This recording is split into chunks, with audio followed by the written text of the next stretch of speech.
तो बनीशा परिंजा जी senior software engineer है Thompson tutor Hyderabad में।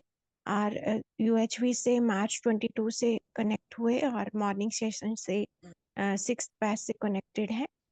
दीदी भागीदारी कर रहे हैं एक ऑब्जर्वर के रोल में फेस टू फेस वर्कशॉप में, और न्यूज़लेटर का कंटेंट लेआउट और विजुअल डिजाइनिंग में भी अपनी भागीदारी दे रहे हैं। दीदी ने अभी यूएचवी 3 भी कानपुर में आईआईटी कानपुर में फेस टू फेस में अटेंड किया है। जी आपका स्वागत है। जी नमस्ते सभी को। जैसे दीदी ने बताया कि मेरा नाम बनीशा है और professionally I am a software engineer. तो ये व्यवस्था को जानने की जो क्यूरियोसिटी है और पर्पस से रिलेटेड जो क्लैरिटी है उसको जानने के लिए मुझे आई थिंक स्कूल टाइम से मेरा एक ध्यान बन गया था। तो जिस पॉइंट ऑफ टाइम पे मेरे को जो भी रिसोर्सेज इसके कॉरेस्पॉन्डिंग सही लगे मैंने उनके थ्रू ही एक्सप्लोर किया। तो यूएचवी से जो मेरा परिचय है वो 2022 में हुआ था प्रिया दीदी के द्वारा ही। तो यूएचवी 1 जो है वो मैंने यूट्यूब से किया था। यूएचवी 2 मैंने सेम ईयर में 8 डेज का पीटीयू में किया था 2022 में। देन यूएचपी 3 जो है वो मैंने पहले तो मॉर्निंग सेशन वाले बैच में सुना था उसका कंटेंट, उसमें थोड़ी क्लैरिटी बनी थी, और जो आईआईटी कानपुर में किया था उसमें भी काफ़ी ज़्यादा क्लैरिटी बनी थी, जो भी एक्सप्लोरेशन से रिलेटेड प्रैक्टिकल चीज़ें थी उसमें। जी अभ्यास की अगर मैं बात करूं तो अभ्यास 1 और 2 से मेरी क्या समझ बनी है अभी तक इस बैच के अकॉर्डिंग।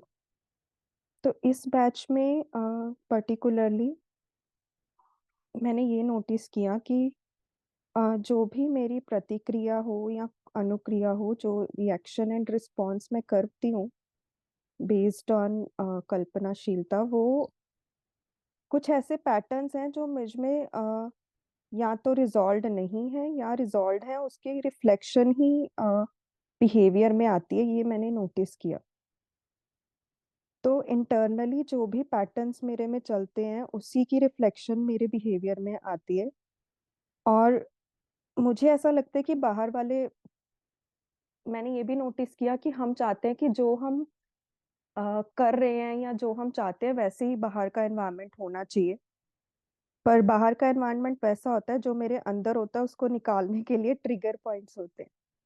तो ये मेरी समझ बनी है अभ्यास 1 के कॉरेस्पॉन्डिंग। और अभ्यास 2 के कॉरेस्पॉन्डिंग मेरे को इवोल्यूशन के प्रोसेस के कॉरेस्पॉन्डिंग क्लैरिटी मेरी बढ़ी है, उसमें स्पष्टता बनी है। पहले ना कंफ्यूजन रहती थी इवोल्यूशन के प्रोसेस में, क्योंकि हम सूचना में तो सुनते हैं कि शरीर और मैं अलग अलग हूँ, पर ये चीज इवोल्यूशन में समझ नहीं आती, क्योंकि उसमें हम सिर्फ फिजिकल जड़ चीजों की इवोल्यूशन पर ही ध्यान जाता है। तो अभ्यास 2 में मेरा ये दोनों के कॉरेस्पॉन्डिंग ध्यान गया कि कैसे इवोल्यूशन के प्रोसेस में जो भी शरीर के लिए, संरक्षण के लिए, पोषण के लिए जो चीजें जरूरी थी, जो सूचनाएं, जो चीजें सीखी हमने इवोल्यूशन के प्रोसेस में, वो सूचनाएं हमने अपने अंदर स्टोर कर ली और वो उपयोगी भी थी। परंतु टाइम के साथ साथ हमने उसको अपने अनुसार कहीं पे ओवर कर लिया और कहीं पे ज्यादा ही कम इम्पोर्टेंस दे दी। तो उसमें भी मेरी कल्पनाशीलता का ही रोल है, ये मुझे थोड़ी क्लैरिटी हुई, क्योंकि हमने उस शरीर के कॉरेस्पॉन्डिंग जो सूचनाएं इकट्ठी करी थी उसको हमने अपने साथ एसोसिएट करना शुरू कर दिया, क्योंकि कहीं ना कहीं हमने खुद को शरीर समझ लिया। तो ये मेरे को क्लैरिटी बनी है इस पर्टिकुलर बैच में।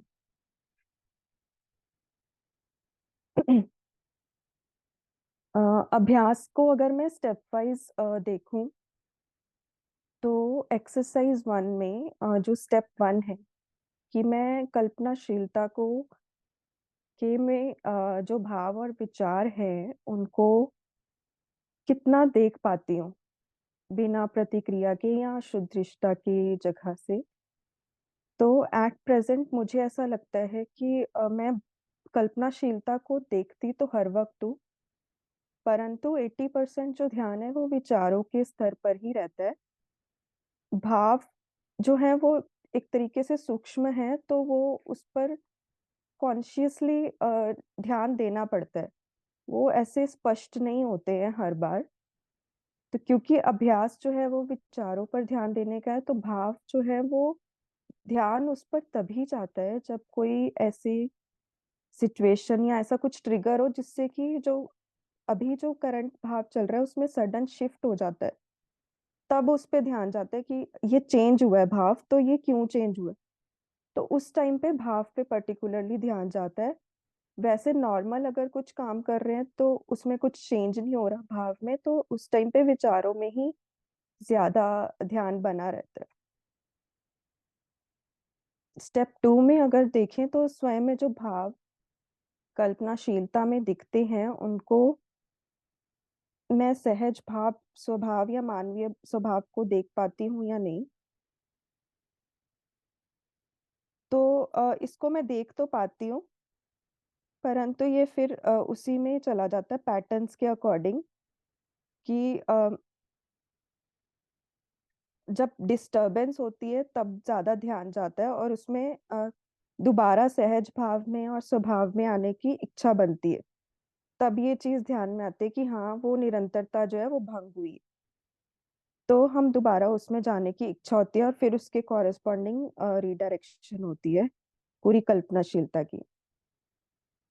स्टेप 3 की अगर मैं देखूँ, इन सहज भावों के साथ हम संगीत में आराम में रहते हैं, सुखी रहते हैं। तो इसको मैं देख पाती हूँ कि जो सहज भाव हैं, जो मुझे सहज स्वीकार्य है, उसके साथ मैं आराम में बन पाती हूँ। और जब मैं सहज भाव में होती हूँ, तब मैं कॉम्प्लीमेंटरिटी के साथ ही मतलब भागीदारी कर पाती हूँ। उसमें फिर ये वाले भाव नहीं आते कि ये करना पड़ता है या ऐसा करना मुझे ही क्यों करना पड़ता है ये काम। ये वाले भाव फिर उस चीज़ में नहीं आते, ये चीज़ मैंने नोटिस करी है। जैसे कि ऑफ़िस के काम में अगर देखें तो मैं हर काम को मतलब अपने तरीके से अपनी तरफ से बेटर करने की ही कोशिश करती हूँ अपनी कॉम्पिटेंस के हिसाब से। तो लेकिन मैंने नोटिस किया है कि ऑफ़िस में लोग ना बहुत ज़्यादा प्रेशर ले लेते हैं काम का, पर मेरे से प्रेशर नहीं लिया जाता। मतलब मैं अपने जो टाइम मुझे ऐसा लगता है कि काम क्वालिटी का होना चाहिए, तो जितना भी टाइम लगे, मैं अपने अकॉर्डिंग उतना टाइम लेती हूँ और उसको बेटर तरीके से करने की कोशिश करती हूँ। तो मुझे ऐसा लगता है कि मेरे में वो प्रेशर जनरेट नहीं होता मोस्ट ऑफ द टाइम्स। कभी-कभी हो सकता है कि जैसे ड्यू डेट्स पूरी डेडलाइन्स स्ट्रिक्ट हों तो उसके कॉरेस्पॉन्डिंग। पर मैंने ये चीज़ नोटिस की कि सहज भावों में भागीदारी जो है वो अच्छे तरीके से हो पाती है। स्टेप 4 में अगर मैं देखूँ कि किसी भी क्षण में मेरे में जो भाव चल रहा है, उसका निर्णय कौन ले रहा है? तो निर्णय तो मैं ही लेती हूँ, परंतु उसमें भी डिपेंड करता है। जैसे इस पर्टिकुलर बैच में मैंने नोटिस किया कि जब मेरा ध्यान स्थूल क्रिया पर पहले चला जाता है, जैसे कि किसी ने किस टोन में बात करी या फिर कोई कैसे बिहेव कर रहा है, तो जब स्थूल क्रिया पे पहले ध्यान जाता है, तो जो भी सारी कल्पनाशीलता की एक्टिविटी है, वो स्थूल से सूक्ष्म तक ट्रैवल करती है। तो भाव की उसमें अलाइनमेंट होती भी है कभी-कभी और कभी-कभी बिगड़ जाता है। लेकिन कुछ सिचुएशंस में मैंने नोटिस किया कि जब मेरा ध्यान सूक्ष्म क्रिया पे पहले जाता है, जैसे कि कोई कुछ काम कर रहा है, तो मेरा ध्यान गया कि इसके लिए ये काम की प्रायोरिटी है। मेरे लिए हो सकता है उस पॉइंट ऑफ टाइम पे ना हो, या फिर कोई जो भी कुछ बोल रहा है, उसके मन में ये भाव हो सकता है कि मेरी चाहना को देखा जाए, ना कि जैसा मैं एक्सप्रेस कर रहा हूँ उसको। तो जब भाव पे ध्यान जाता है, तो कल्पनाशीलता की सारी जो एक्टिविटीज़ है, वो सूक्ष्म से स्थूल तक जाती है और स्थूल तक आते-आते मतलब जो विचारों में आंकलन होता है, वो सही हो पाता है और उसके अकॉर्डिंग जो एक्सप्रेशन होता है, वो रिस्पॉन्स की फॉर्म में आता है, ना कि एकदम से जो रिएक्ट कर देते हैं कि कैसे बोल दिया, किस टोन में बोल दिया, वो चीज़ में मतलब वो रिएक्शन नहीं आता फिर इस प्रोसेस में जब सूक्ष्म से स्थूल की तरफ ध्यान जाता है। तो इस पॉइंट पे मैंने ये नोटिस किया कि पहले उस क्षण में पहले ध्यान किस पर जा रहा है, भाव पर या आउटर जो एक्सप्रेशन है उस पर। तो उस पे ये डिपेंड कर रहा है सारा मेरा जो भी निर्णय है रिस्पॉन्स का या रिएक्शन का। स्टेप 5 में मैंने नोटिस किया निर्णय लेने का आधार क्या है, समझ या मान्यता। तो मुझे ये दिखा कि ये समझ या मान्यता ये अभी इसको डिफरेंशिएट करने में थोड़ा एफर्ट लगता है क्योंकि जो भी निर्णय होता है वो अभी तक के जो भी संस्कार हैं उसके कॉरस्पॉन्डिंग होता है और उन संस्कारों के पीछे क्या समझ है या मान्यता है, इसको मैं डिफरेंशिएट करने के लिए अभी देख रही हूँ क्योंकि मेरे को बीच-बीच में समझ है सही है या मान्यता है, इसमें थोड़ी क्लैरिटी अभी नहीं है। जैसे कि मैंने रिफ्लेक्ट और मैंने ये भी नोटिस किया, जैसे ये डिस्कशन भी हुई थी मॉर्निंग सेशन में, कि संस्कारों में जो है वो चेंजेस कि मतलब बचपन से वही रहते हैं या नहीं, ऐसा कुछ डिस्कशन हुआ था। तो इस पॉइंट पे मेरा ये भी रिफ्लेक्शन किया कि बचपन से लेकर अब तक जो संस्कार थे वही चल रहे हैं। सिर्फ उनको जो एक्सप्रेस करने का तरीका है, उसमें थोड़ा डिफरेंस आ गया बेस्ड ऑन जो भी किसके सामने एक्सप्रेस कर रहे हैं या किस एनवायरनमेंट में एक्सप्रेस कर रहे हैं, उसके कॉरेस्पॉन्डिंग बस एक्सप्रेशन में डिफरेंस है। बट जो मेन संस्कार है वो सेम ही है, ऐसा मैंने नोटिस किया। फॉर एग्जाम्पल कि मेरा संस्कार है कि मैं जैसे किसी से फर्स्ट टाइम मिल रही हूँ किसी से भी, तो मेरा ऐसे नहीं है कि मैं बहुत ज़्यादा जल्दी फ्रेंडली हो जाती हूँ या बहुत सारी बातें करती हूँ। तो ऐसे मेरे को थोड़ा टाइम लगता है किसी के साथ भी जेल अप होने में या बातें करने में। तो मुझे परंतु बाद में जब मैं किसी से बात करती हूँ, तो फिर लोगों ने मुझे ऐसे फीडबैक दिया है, काफ़ी लोगों ने कि ना जब हम फर्स्ट टाइम आपसे मिले थे, हमें लगा था कि आप में एटीट्यूड प्रॉब्लम है, यू हैव एटीट्यूड इश्यूज़, पर जब आपसे बात की, तब ऐसा बिल्कुल भी नहीं लगा। तो मैं इस पॉइंट पे रिफ्लेक्ट कर रही थी कि मैं ऐसा क्यों करती हूँ? तो जो भी एक्सपीरियंसेस अभी तक हैं, उसके कॉरेस्पॉन्डिंग मैंने ये नोटिस किया कि अ, मुझे जो मेरे थॉट प्रोसेस होता है या जैसा भी मैं सोचती हूँ, मैं वैसा ही एक्सप्रेस करती हूँ। तो अगर कोई सामने वाला और वैसे एक्सपेक्टेशन होती है कि सामने वाले भी वैसे ही अ, बिहेव करें। तो जब कोई ऐसे घुमा-फिरा के या कुछ ऐसे ज़्यादा बढ़ा-चढ़ा के बात करता है या फिर कोई ऐसे मुझे किसी के कहने में और करने करने में ऐसा थोड़ा डिफरेंस दिखता है, मतलब ऐसे आभास हो जाता है, तो मेरा अंदर से बात करने को मन नहीं करता।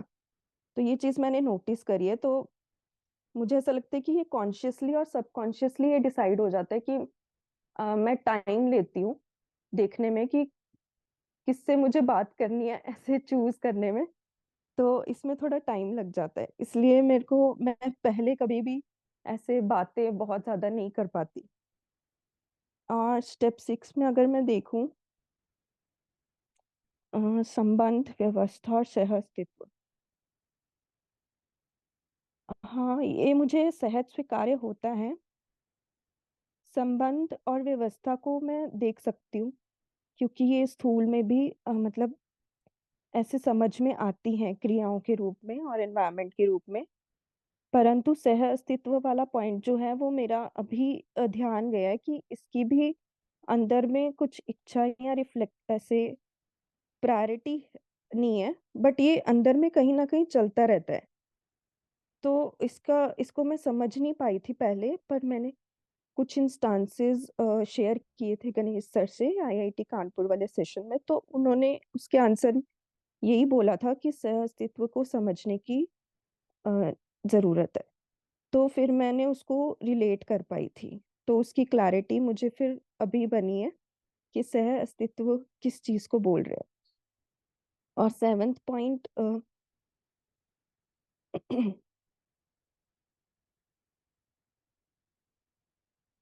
हाँ ये पॉइंट जैसे अभी तो क्लियर है, सूचना के रूप में संबंध व्यवस्था और सह अस्तित्व के भाव के अर्थ में सुनिश्चित रहकर ही मैं सुखी रह पाती हूँ। ये चीज मैं देख सकती हूँ बेस्ड ऑन एक्सपीरियंसेस और जो भी आउटसाइड इवेंट्स हैं। अभ्यास 2 की अगर मैं बात करूं, चैतन्य और शरीर के बीच में सूचना का आदान प्रदान को देखना। तो स्टेप 1 में कि मैं और शरीर अलग अलग हैं, वास्तविकताएं है, ये सूचना तो काफी टाइम से है विचारों में, परंतु अभ्यास में अभी कर रहे हैं, तो इसको बार बार विचारों में जब आती है तभी ध्यान जाता है। ऐसा नहीं है कि मतलब तुरंत ही ध्यान चला जाता है, इसको डिफरेंशिएट करना पड़ता है विचारों में, और वो भी अभी विचारों में हो पाता है। और उसमें भी ध्यान तब जाता है जब ये चीज ट्रांसफर हो चुकी होती है कल्पनाशीलता में, भाव के उस लेवल तक। और स्टेप 2 में मैं और शरीर के बीच सिर्फ सूचनाओं का आदान प्रदान होता है। ये सूचना के रूप में मुझे स्पष्टता है कि ये सिर्फ सूचनाओं का आदान प्रदान होता है, क्योंकि जैसे मैंने बोला कि जब तक वो भाव तक पहुंच ही जाती है, जब तक ध्यान जाता है कि ये सूचना है सिर्फ और मैं अलग हूँ, तो फिर उसको डिफरेंशिएट करते हैं बाद में। तो वो पहले भाव तक पहुंच जाती है, फिर उसको विचारों में डिफरेंशिएट करते हैं, फिर उसमें से थोड़ा भाव जो है वो लूज होता है, जो तीव्र ऐसे कोई संवेदना का भाव होता है। स्टेप 3 में देखें शरीर को क्या संकेत देना है, किस संवेदना को पढ़ना है, इसका निर्णय मैं लेती हूँ। इसकी मुझे स्पष्टता अभी धीरे धीरे बढ़ रही है। स्टेप 4 में अगर देखें, मैं संवेदना से अलग होते हुए भी संवेदना को पढ़ पाती हूँ, मैं शरीर से अलग हूँ। इसको मैंने कंक्लूड किया है एक बहुत अभी के रिसेंट एग्जाम्पल में, जैसे कि पहले मैं फास्टिंग को इतना समझती नहीं थी इम्पोर्टेंट। मुझे लगता था कि लोग, क्योंकि सोसाइटी में जो भी फास्टिंग करते हैं ना, वो किसी ना किसी, मुझे ऐसा लग रहा था मान्यता के बेसिस पे करते हैं, उनको इसकी क्लैरिटी नहीं है कि ये क्यों करनी चाहिए, तो मैं करती नहीं थी। परंतु जब मेरे को ये सूचना मिली कि फास्टिंग से जो है वो इंटरनल हीलिंग होती है, तो अब मैं अपने हिसाब से कभी भी महीने में एक बार या जब मेरा मूड होता है मैं कर लेती हूँ। और उसमें भी अभी लास्ट मंथ जैसे मैंने किया था एकादशी का फर्स्ट, उसमें मैं कुछ खाया नहीं था, सिर्फ पानी और नारियल पानी पे ही किया था। तो उसमें मैंने देखा, उसमें मैंने ये भी इंफॉर्मेशन सुनी थी कि जब हम ऐसे फास्टिंग करते हैं तो जो इंटरनल कैलोरीज होती हैं, जो स्टोर्ड होती हैं, वो बर्न होती हैं और वो यूज होती हैं, तो इस तरीके से बॉडी जो है वो हील करती है और वो कैलोरीज भी यूज हो जाती हैं जो नहीं यूज होती रेगुलर। तो ये चीज मैंने इंफॉर्मेशन में सुनी थी। तो जो भी संवेदना हो रही थी पेट में, उसको मैंने ऐसे ही टैकल किया कि ये जो है ना कैलोरीज बर्न हो रही है, मेरे को भूख नहीं लग रही। इस तरीके से फिर मैंने उस संवेदना को अर्थ दिया। तो जब मैं अपने हिसाब से अर्थ देकर अलग अलग चीजों को, मतलब शरीर से जो संवेदना आ रही है उसको पढ़ सकती हूँ, तो इट मीन्स मैं अलग हूँ, क्योंकि अगर सेम होती तो हर बार सेम ही अर्थ देती। बाह्य परिस्थिति का प्रभाव शरीर तक पहुंचता है और उसको मैं निर्णय पूर्वक पढ़ती हूँ और अर्थ देती हूँ। इसको जैसे मैंने बताया कि जब तक प्रभाव पहुंचता है तब तक डिफरेंशिएट करना पड़ता है। तो इसको मैं जितना जल्दी डिफरेंशिएट कर पाती हूँ उसी हिसाब से निर्णय उतने ही जल्दी ले पाती हूँ। ये चीज मैंने नोटिस करी है। और स्टेप 6 में बाह्य परिस्थिति का शरीर पर प्रभाव तथा मेरा निर्वाह। तो इसमें भी अगर मैं देखूं,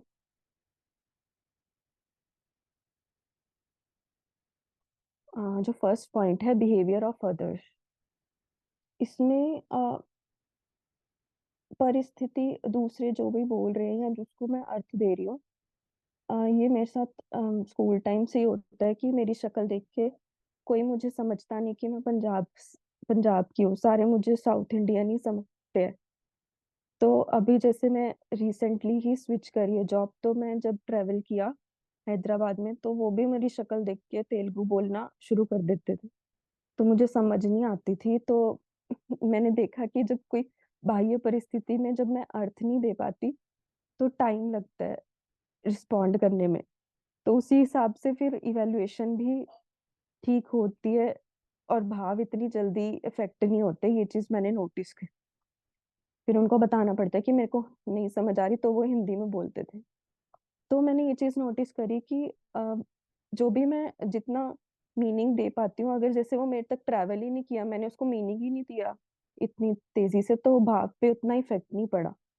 और शरीर की बाह्य घटनाएं, इसको मैंने इस तरीके से रिफ्लेक्ट किया है, सेम वही जो स्टार्टिंग में बताया था कि जो इवोल्यूशन के प्रोसेस में सूचनाएं इकट्ठी कर रखी हैं और जो कल्पनाशीलता में चलता है, इसमें इन दोनों का कॉम्बिनेशन काम करता है।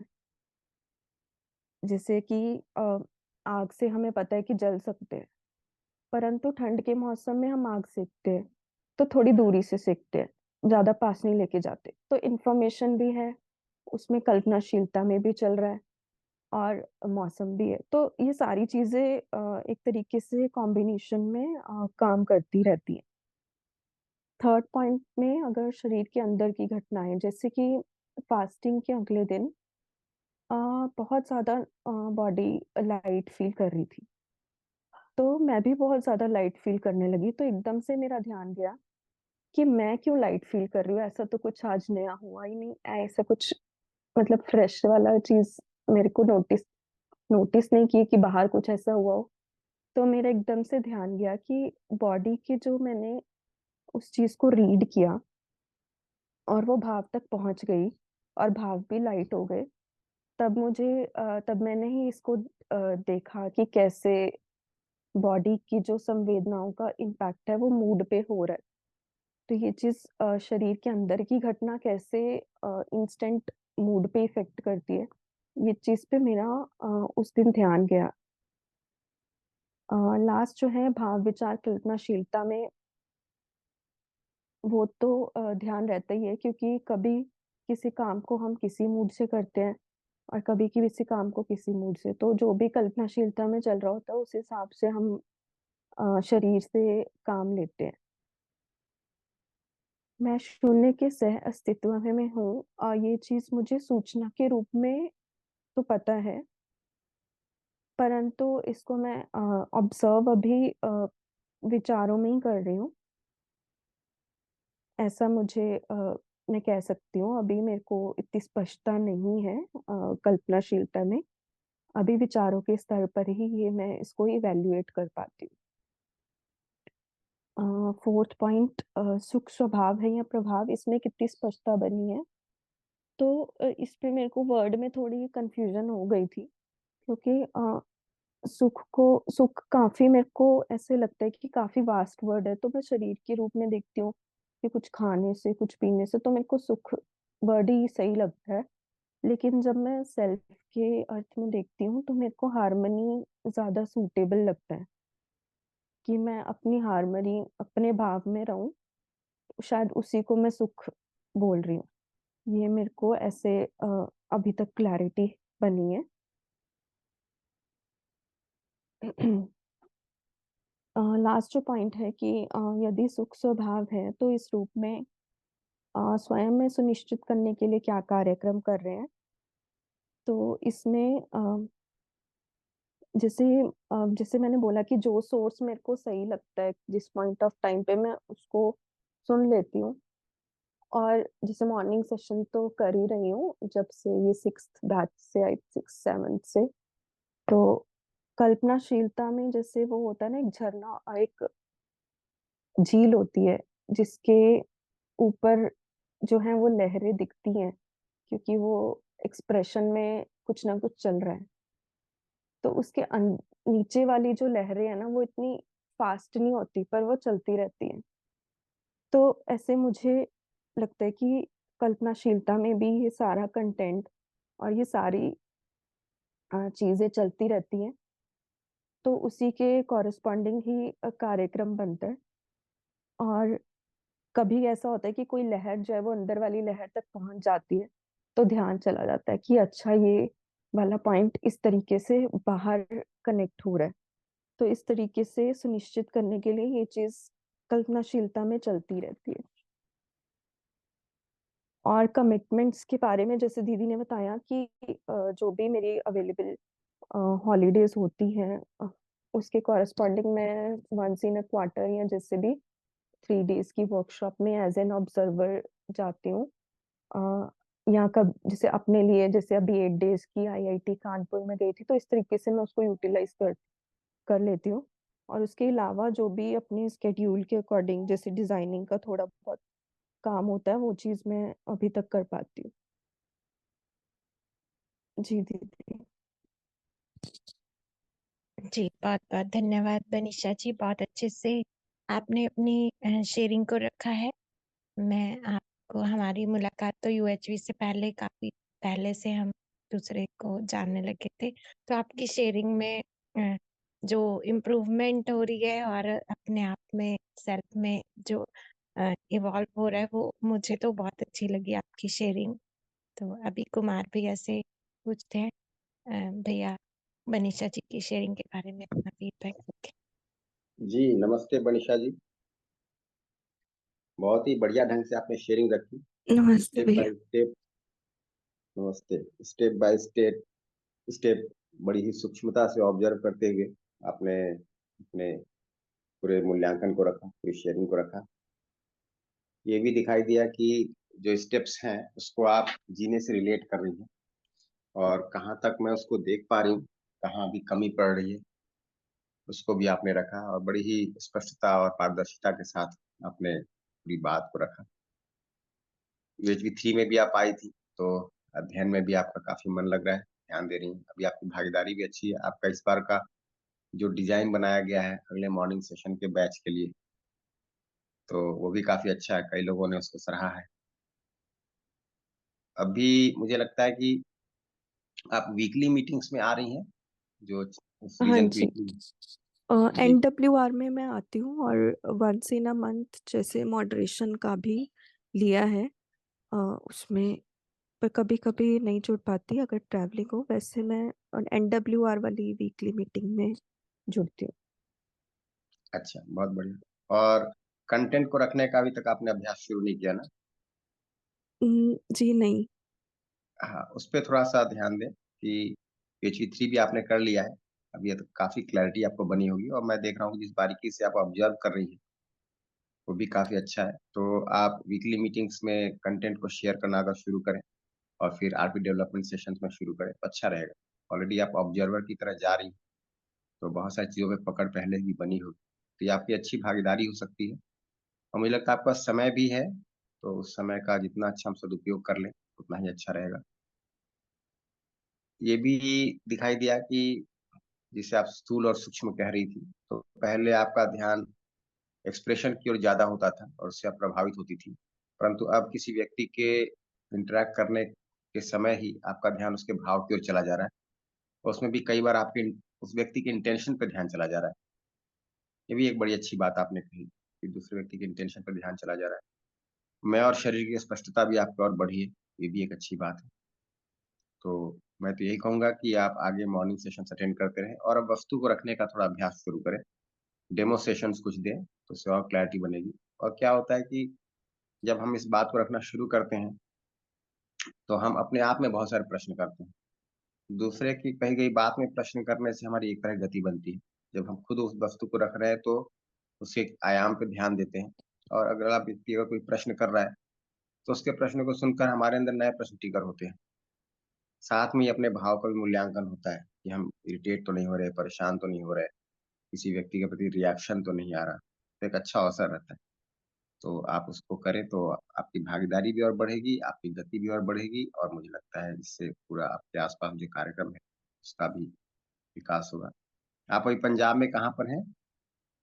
लुधियाना में। लुधियाना में ही। जी, बढ़िया। तो बढ़िया, तो वहाँ तो अभी पंजाब यूनिवर्सिटी का भी पंजाब में एक वन डे एनडीपी हुआ था। तो इस तरह के बहुत सारे अवसर बन रहे हैं।